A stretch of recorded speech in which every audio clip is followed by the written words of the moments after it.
young electrician suffers an agonizing death. The victim's hair may determine whether it was a job-related poisoning or a deliberate act of murder. The wife and mother-in-law of a police officer die from apparent heart attacks just weeks apart. A paper trail leads to a possible double homicide and a bizarre double life. An engineer with no apparent health problems becomes mysteriously ill and dies. A bounced check triggers a relentless search for the truth. Poison is a silent killer, but not completely undetectable. By utilizing advances in forensic technology, detectives can now expose the perpetrator of an invisible death.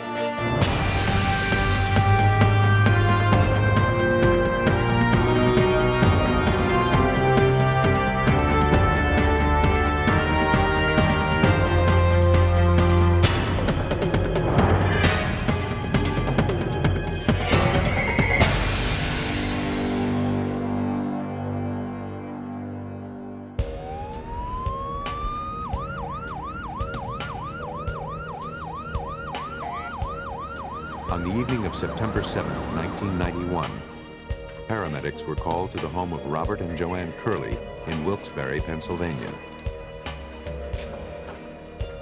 Joanne told emergency technicians that her husband, Robert, was in unbearable pain. Though they could not immediately identify the source of the problem, they found his vital signs were dangerously low. The 32-year-old electrician was rushed to the hospital. Doctors there were already familiar with Robert Curley. They had treated him for a rare nerve disease just a few days earlier. At that time, Curley complained of pain in his hands and feet, as well as hair loss and severe nausea. Now, the escalation of Curley's symptoms caused them to reconsider their diagnosis. The hospital's neurologist quickly ordered new tests, this time for exposure to toxic chemicals. 2 weeks later, doctors confirmed that Robert Curley was suffering from exposure to thallium, a toxic heavy metal. Thallium, a naturally occurring element, was widely used in pesticides until the early 1970s, but was banned from widespread use after researchers determined that exposure to concentrated amounts could be deadly. Its use is now restricted to industrial purposes. Forensic toxicologist Dr. Frederick Reeders explains the effects of thallium poisoning. It's a nerve poison, and it starts out very often with burning feet, and then you start getting ascending paralysis. You know, you can't walk, and then eventually you can't use your arms. Then your eyes start to droop, and your neck starts to go, and then your brain and your heart and everything goes. So it's a very insidious poison. For Robert Curley, the information came too late. The damage had already been done, and the effects were irreversible. After suffering a massive heart attack, he was placed on life support. So it's just best for him. Soon after, he was declared brain dead. Robert's wife, Joanne, gave permission for her husband's life support to be turned off. A few hours later, Robert Curley was pronounced dead.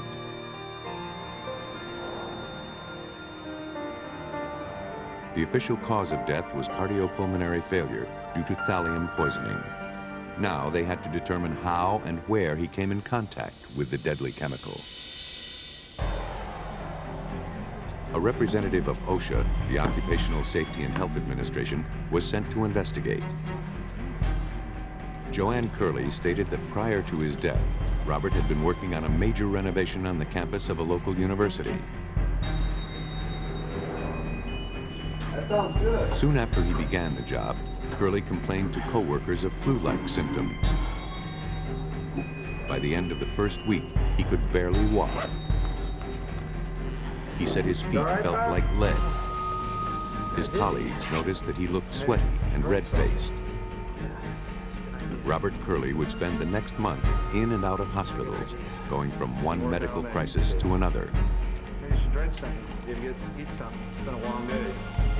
The facility where Robert Curley worked housed chemistry labs as well as rooms where chemicals were stored, including 5 containers of thallium salts.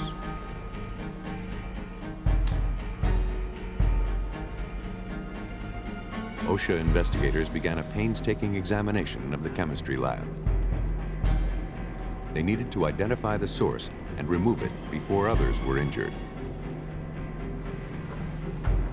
The team took numerous air samples and exhaustively tested various objects and rooms to determine if there was another source of exposure. They came up empty. There were no signs of tampering or leakage from any of the containers. They learned that Curley was storing cabinets in his garage that he had taken from the university chemistry labs. They searched his home, but found no traces of thallium on the cabinets.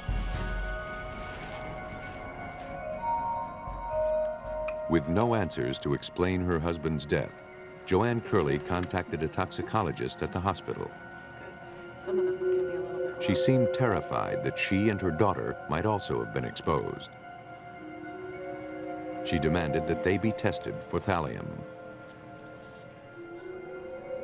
Joanne Curley tested positive, but the amount of thallium in her system was not at a toxic level. She would not require treatment. Her daughter had even smaller amounts in her system, about 10 times less than her mother. Robert Curley had over 900 times the lethal dose of thallium. Doctors insisted that the high levels of the toxic chemical could not have come through skin absorption. He must have ingested a fatal dose. The hospital passed the test results on to the police. After ruling out suicide, police concluded that the poisoning was no accident. Robert Curley had been murdered. But who would want him dead? Investigators needed to know every aspect of Robert's daily routine. As police collected items from the house, Joanne told detectives that her husband would routinely take a half-gallon thermos filled with iced tea to work with him each day. Chuck, if you don't mind, can you, Any tea left over at the end of the day was shared by the family that night at dinner. knives, apparel, anything? The half-gallon container was collected for future analysis. 2 other thermoses were also collected, one quart-sized and the other a pint-size. Joanne told investigators that neither of these 2 containers had ever been taken to work by her husband. All of the items collected were sent off to the lab and tested. While waiting for the results, police continued their investigation. They spoke with Robert's fellow employees. There were over 150 tradesmen on the renovation team at the university. Since they all worked at the place where Robert got sick, they were all considered suspects. Police had to determine if any of them had a motive to kill Robert Curley. But no one seemed to dislike the electrician. Honey, come here, let me show you something. I've got a great idea. Look at this. Robert's co-workers revealed that Joanne had recently come into a large sum of money. All these job materials, license fees, everything. That's settlement that you're getting. She had been awarded over $1 million in a wrongful death suit after her first husband died in a traffic We accident. can do together. No, absolutely. The financial windfall was a source of friction. To do with that money. I've got Angela Robert going wanted to college. use the money to start his own I've got electrical the new contracting washing machine. company. I've waited 6 months for that. Plus, you wanted the yard to be Joanne made it clear No, she had no absolutely not. intention of bankrolling her husband's It's dreams. my money. Well, we can talk No. about that. We can't. It's my money, and you're not getting it. Investigators learned that as a result of Robert's death, Joanne stood to collect an additional $300,000 as the sole beneficiary of several insurance policies. The information was enough for police to put Joanne on the suspect list. But since she and her daughter had also been poisoned, it seemed unlikely that she was the killer. In the lab, examiners tested nearly 100 items taken from the Curleys' home. Only 2 of the items from the Curley home tested positive for thallium. The half-gallon thermos Robert took to work with him each day, and one of the smaller thermoses Joanne insisted never left home. For police, the findings were troublesome. Since thallium was found in a thermos Robert never took to work, there was no direct link between the poisoning and the university. Police began to suspect they had been looking in the wrong place for Robert's killer. The lab results were leaked and published by a local newspaper that was following the investigation.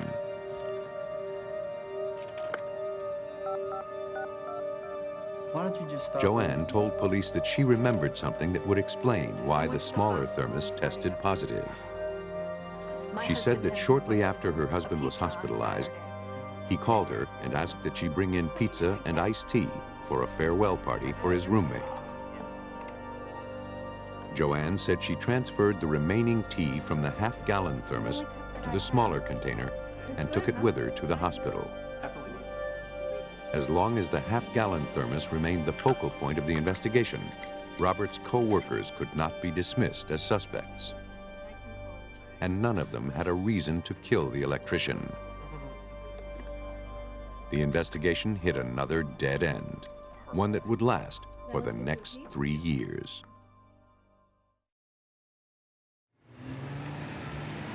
Three years after the poisoning death of Robert Curley, the Pennsylvania State Police took over the investigation. With no leads or suspects, investigators faced a challenge. Sergeant Dave Wondolowski was assigned to the case. The very first step, I made a determination that we were going to start right back from scratch, right at the very beginning, and treat this as if the crime had occurred yesterday. Investigators began with the forensic findings. The original autopsy had not determined when and how often the murder victim had ingested thallium. Investigators feared the answers they needed had gone to the grave with Robert Curley. On August 23, 1994, Robert Curley's body was exhumed for examination. Hair and nail samples were taken from the body. Dr. Frederick Reeders wanted to establish a timeline using Robert Curley's hair. What you can find out with the hair is when the poison was administered. The hair grows at the rate of about 1/3 of an inch every month, so that you can take a small piece of hair that's right at the root, and you see what's happened just a few days ago. You take it at the tip. In this case, it was a 19-centimeter tip. It's basically what happened just about a year earlier. The hair samples were tested using a furnace atomic absorption instrument. In this test, a sample is placed in a graphite tube and heated to the point of vaporization. A light is shined through the tube. The amount of light absorbed by the vapor determines if thallium is present and how much. Robert Curley's hair samples told an especially revealing story. The hair is long enough so that we can say that in November of 1990, he started getting thallium, and probably even earlier. And that apparently then there was he got another dose around March of 1991. Another one, a smaller one perhaps, sometime in April. And then he got a whopping dose in June. And then he continued to get doses because instead of going up and down, it just kept going up.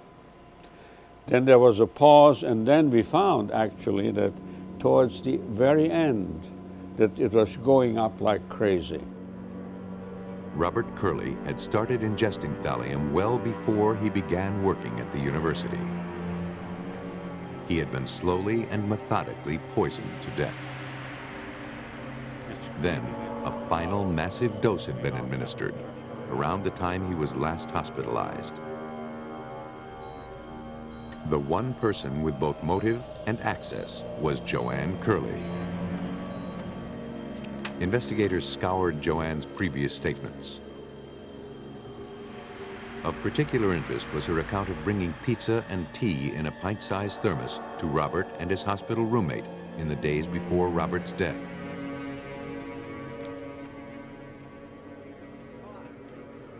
Investigators questioned the roommate, Richard Bonin.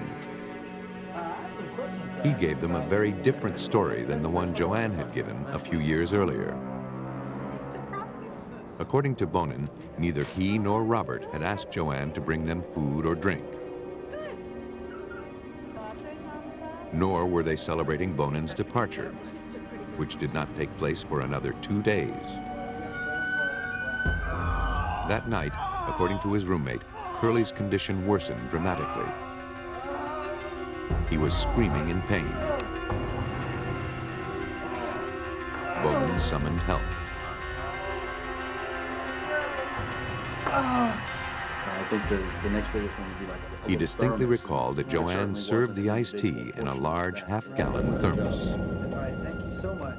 Police believed Joanne had administered the last fatal dose to her husband as doctors tried in vain to save his life. John. On December 12, 1996, Joanne Curley was arrested and charged with first-degree murder. As part of a plea bargain agreement, Joanne confessed. Only months after she and Robert wed, she realized that the marriage had been a mistake. Divorce was a possibility, but the thought of Robert's life insurance policy tantalized her. An old jar of rat poison she discovered in the basement seemed to be the answer. She could rid herself of her husband and net nearly $300,000 in the bargain.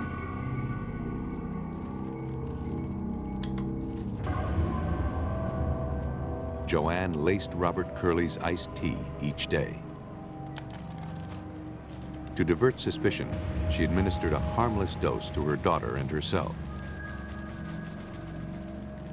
For a time, her cover-up and frequent diversionary tactics worked. Joanne Curley eluded police for over 5 years. According to Pennsylvania State Trooper Robert McBride, the forensic findings were invaluable. The forensics gave us a timeline and time periods when people or the murderer would have had to have access to him. And by that means, we were able to exclude other potential suspects. This wasn't really an investigation. Normally, an investigation starts and you zero in on a suspect. This was totally opposite. This was an investigation of exclusion. We went about eliminating people until we got down to one. Joanne Curley was sentenced to serve 10 to 20 years in the Pennsylvania State Penitentiary. Curley poisoned her victims slowly over time. While other killers aren't as methodical, the technique proves just as deadly.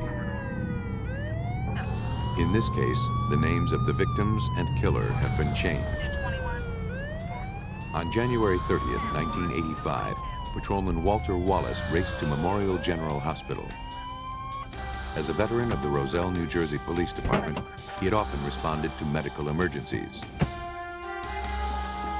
But this call was personal. The doctor informed Wallace that his wife, Beth, had collapsed and suffered a seizure. Is she on any medication whatsoever? Wallace was stunned. His wife was fine when he left for work that evening. Well, she is really critically ill. Nothing at Beth all? had no history of seizures, and though she struggled with a weight problem, she had been in relatively good health.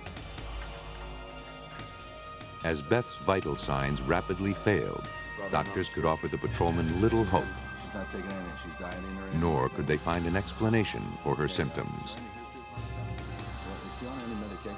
3 hours later, Beth Wallace was dead. When we brought her in, we brought her immediately up.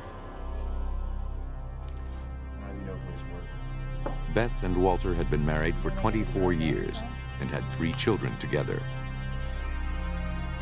Beth's mother, Rose Parker, was living with them when the tragedy occurred. Because of the sudden and mysterious nature of Beth Wallace's death, the doctor requested an autopsy. Cause of death was determined to be cardiac arrest. A month later, tragedy struck the Wallace home again. Rose Parker suffered a massive heart attack. Paramedics worked frantically to stabilize her and swiftly transport her to the hospital. But it was too late. Shortly after her arrival, Rose Parker died.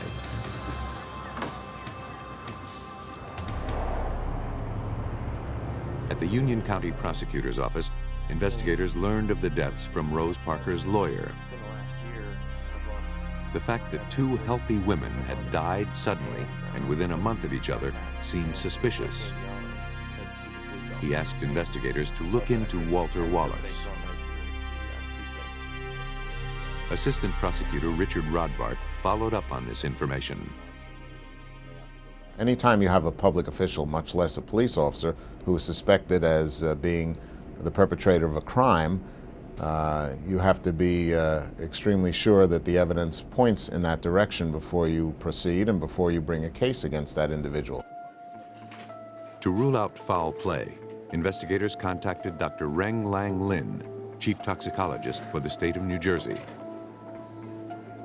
An examination of the files showed that no toxicology testing had been done. Rose Parker's body, they quickly learned, would yield no clues. There had been no autopsy.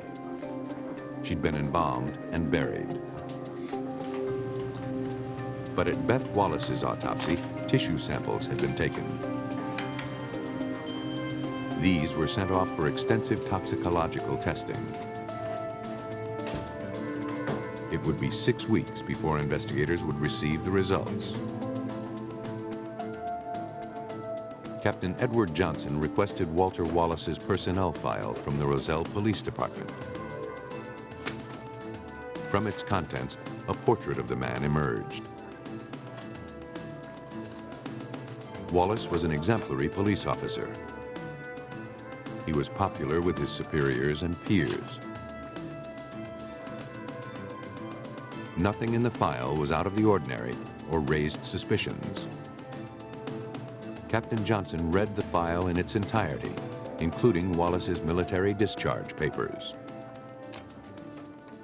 It showed him to have won several important medals and listed a lot of combat service over in Vietnam. For whatever reason, I can't remember exactly what sparked it, but I was looking at it, and I was at first impressed by the record that this fellow had. Then there was something on a 214 that just didn't look right. Johnson contacted the U.S. Army to verify the record. His suspicions were confirmed. He never had any of those medals. He was never in Special Forces. In fact, we can't verify overseas service on the part of this man.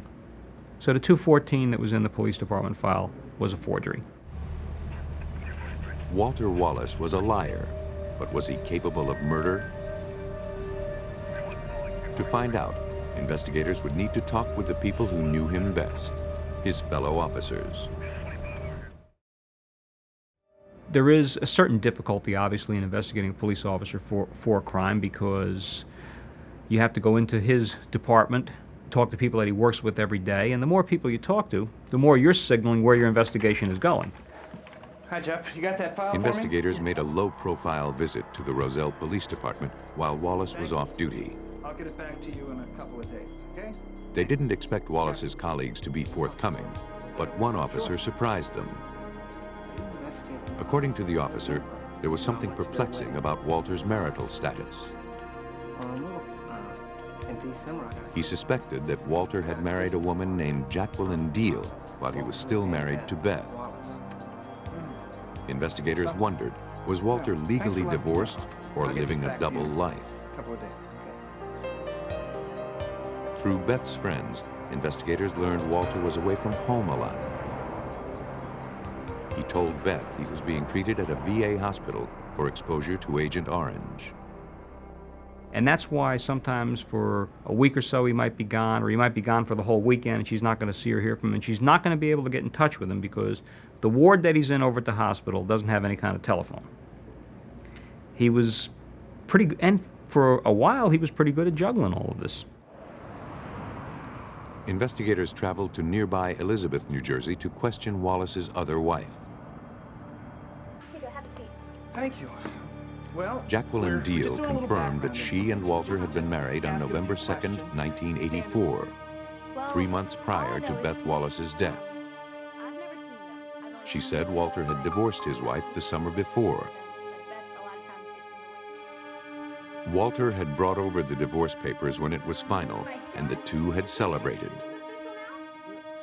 I'm so excited. Investigators found the divorce decree among documents provided by Rose Parker's lawyer.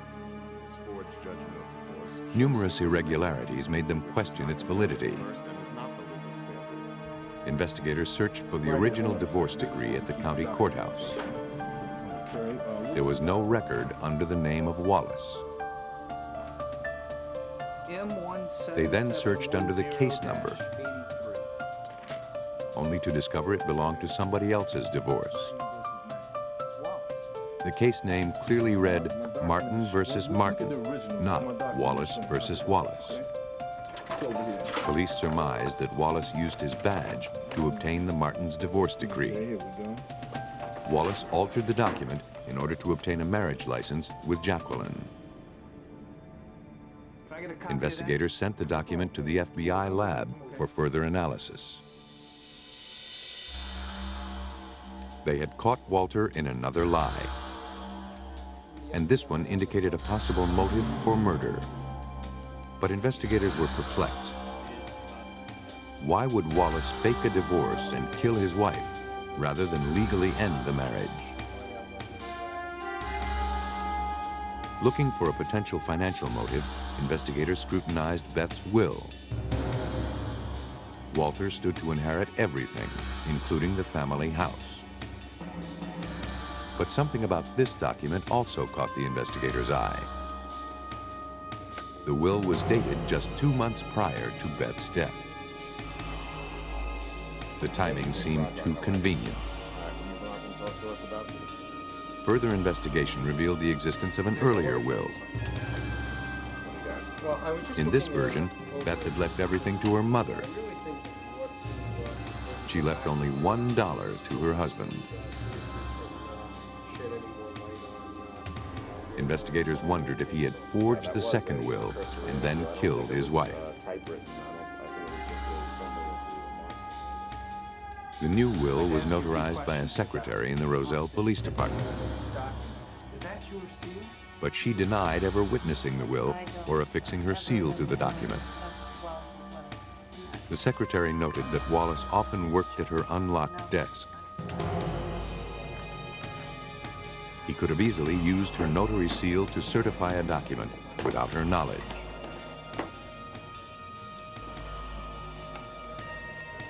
Investigators had built a strong circumstantial case against Walter Wallace, but they needed proof that his paper trail led to murder.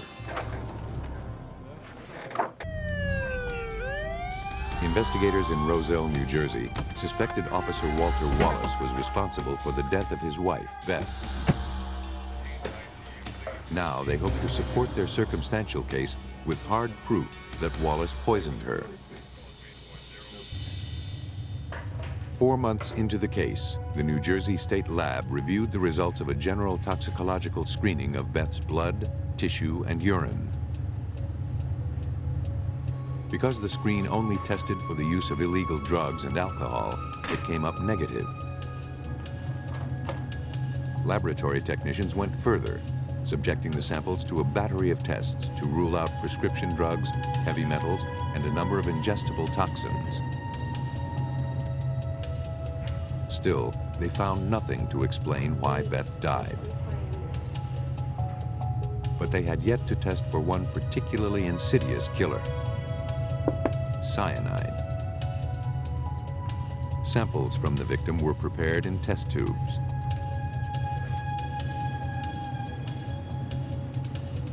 A color reagent was then added. If cyanide is present, a reaction occurs. Ultimately, the sample turned a dark shade of purple. Beth Wallace had cyanide in her system when she died. To determine the concentration of the poison, the sample was read by a spectrophotometer. A lethal dose of cyanide is about 2.5 milligrams per liter. Results showed that Beth Wallace had nearly twice that much in her blood and more than 3 times that amount in her spleen.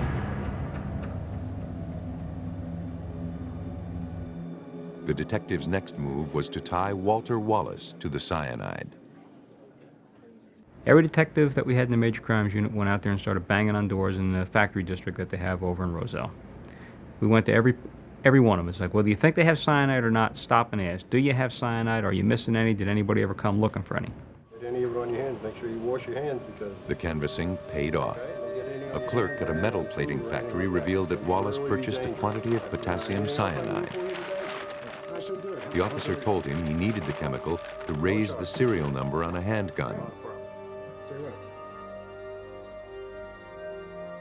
On June 18, 1985, Walter Wallace arrived at police headquarters and was asked to report to the chief's office.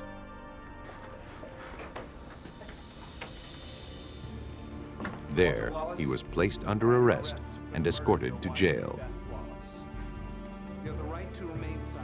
A warrant was issued to search the Wallace residence.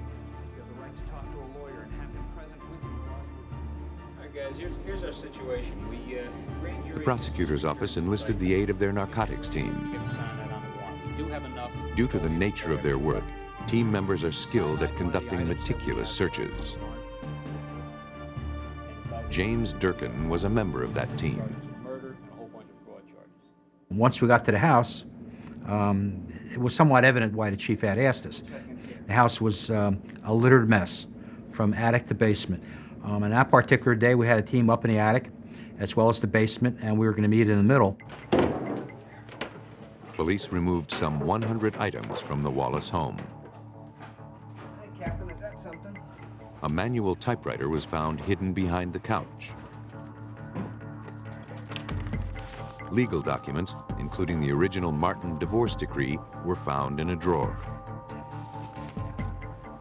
Upstairs, the narcotics squad found a trap door leading to the attic. Writing samples, along with a page of forged signatures, were collected. Within 15 minutes, a team member discovered a crucial piece of physical evidence. Bingo.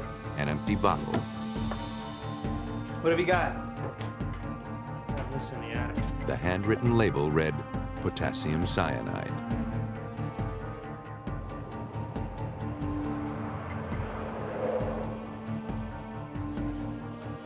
The items were examined in the laboratory, along with the divorce decree and will. A confiscated typewriter was found to have a spacing error consistent with the altered documents. More damaging, signatures on several of the papers were determined to be forged by tracing. Finally, cyanide was found in the bottle recovered from Wallace's attic. The label was in his handwriting. In May 1986, Walter Wallace was found guilty of bigamy and the first-degree murder of his wife.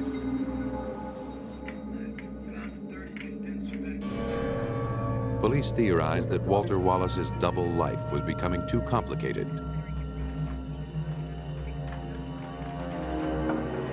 Instead of filing for divorce, Walter chose murder.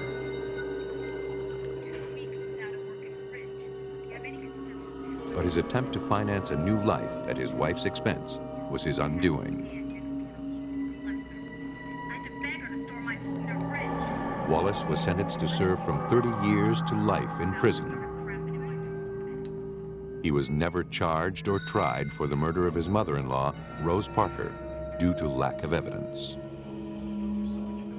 The secret life of Walter Wallace was motive for murder. For other killers, the motive is far less complicated. In this case, the names of the victim and killer have been changed. On July 17, 1991, Dana Jacobs awoke to find her husband, Larry, violently ill. This is a little different. It seemed like food poisoning. He had intense stomach pain with vomiting and diarrhea. What's your stomach feel like? When his condition hadn't improved by morning, she decided to take him to the emergency room. She stopped at the neighbors to drop off their children. I have to take Larry to the hospital again. John Ballier was concerned. Larry had been in and out of the hospital for weeks with gastrointestinal problems. Yeah. Jacobs was admitted at Humana Suburban Hospital in Louisville, Kentucky. Doctors administered intravenous fluids to keep him from dehydrating. There was cause for concern. Although he displayed the classic symptoms of food poisoning, he did not respond to treatment.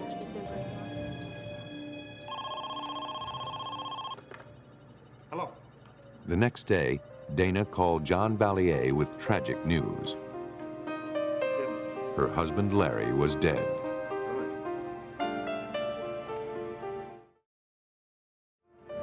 She asked him not to say anything to the children until she could tell them in person.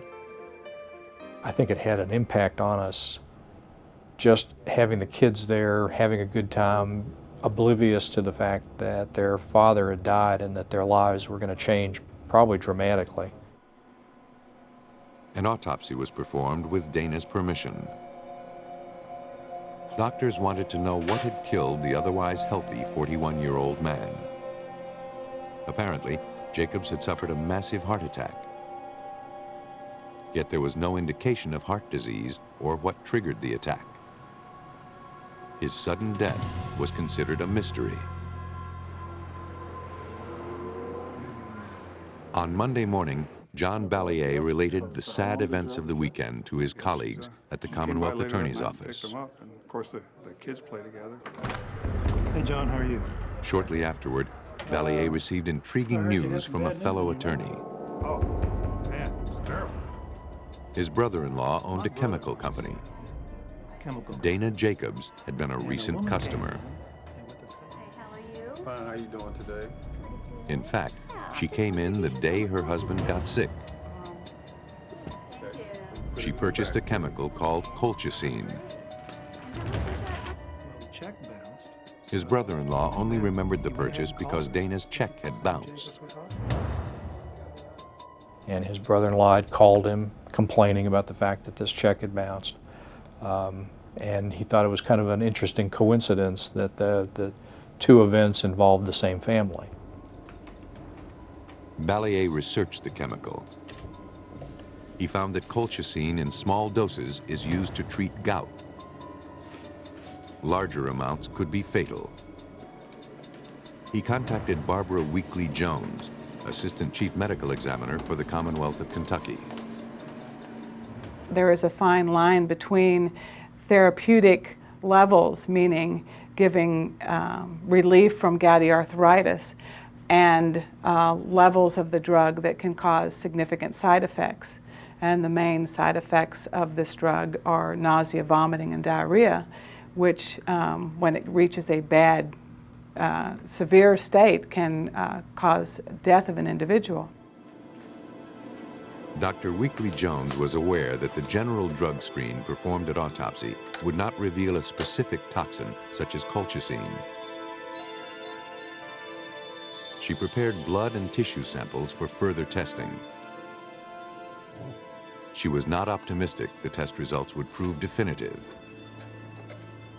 If Jacobs had ingested colchicine, it had probably been eliminated from his bloodstream prior to his death. Their only hope was to find traces of the chemical in specific organs. Because the gastrointestinal tract absorbs it, it gets partially metabolized in the liver and it gets excreted in the kidney. So those three organs would be the most likely areas to find any residual colchicine at the time of the autopsy. It would take 2 weeks to obtain the test results. Investigators would have to wait for the answer to a crucial question. Had Larry Jacobs been murdered?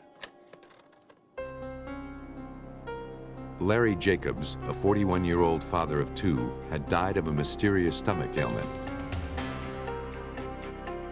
John Ballier, Jacobs' neighbor and a Commonwealth attorney, was suspicious.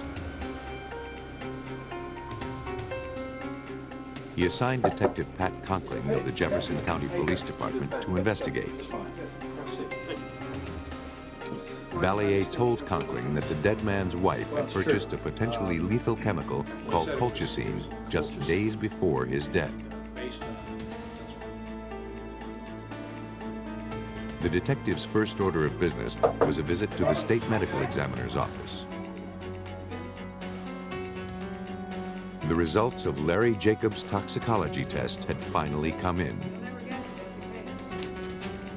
He had 160 nanograms per milliliter of colchicine in his system. More than enough to kill him. Go ahead and take a seat. It was time to confront Dana Jacobs. Jacobs, I just have a few questions I'd like to ask you.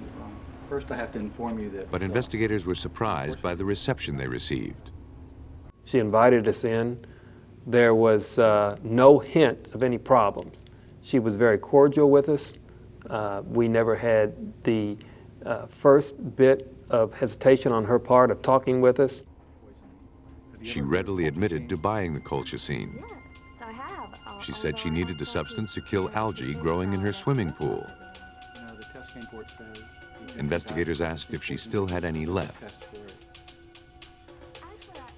She said she had used it all in the pool.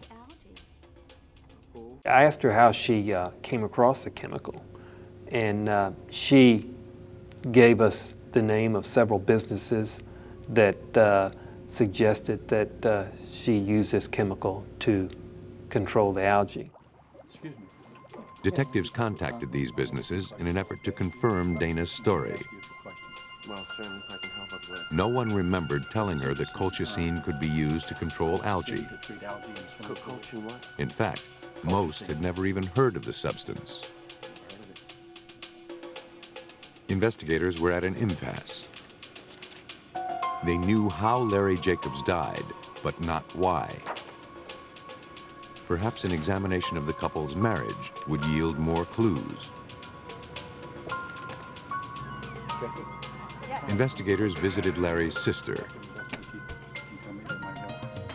She told police that the couple was in financial trouble as a result of Dana's compulsive spending. Family members had lent them thousands of dollars, none of which had ever been repaid. Larry told his sister that he had taken steps to keep Dana's spending under control, but to no avail. Their credit cards were at or over their limit.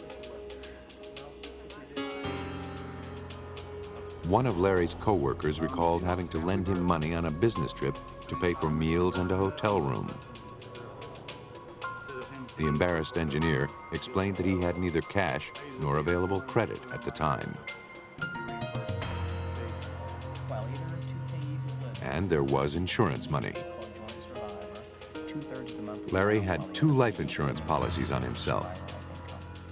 One for $138,000 and the other totaling $250,000. Detectives dug deeper into Dana Jacobs' background. They learned that the respectable wife and mother had a troubled past. Before she was married, Dana had served time for bad check charges. From her prison records, investigators learned that a counselor had diagnosed her as a pathological liar who urgently needed psychiatric treatment. Dana Jacobs was arrested and indicted on murder charges in January of 1992. Police were certain they had cornered a killer. But a new clue was about to emerge, a clue that could possibly put her in the clear.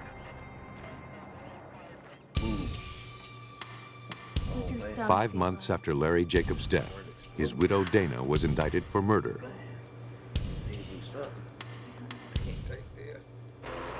Out on bail, Dana was back at home with her children. Just weeks before her trial, she made a discovery that could exonerate her.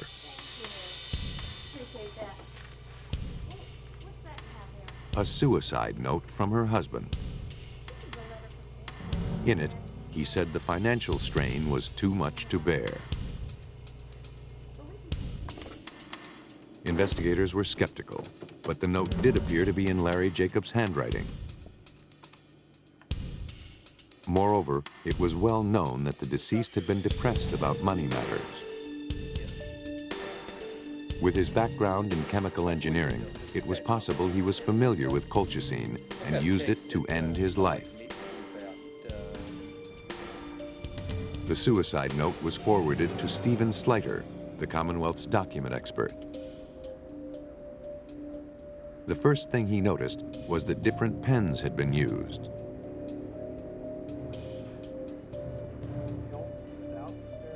You'd have a paragraph or a sentence or two that's a fairly thin line, small point writing instrument, and then it would shift to a medium or a broad instrument for another word or two or three, and back again.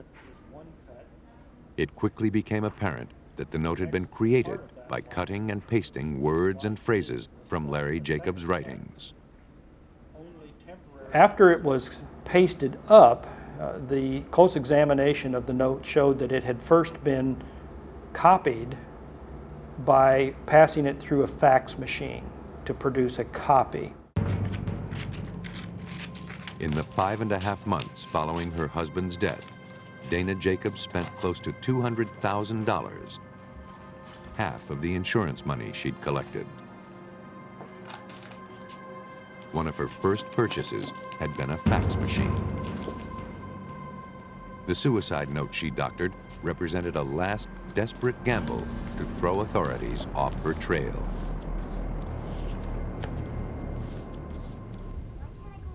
Another piece of damning evidence was provided by John Ballier's daughter. I know how she did it.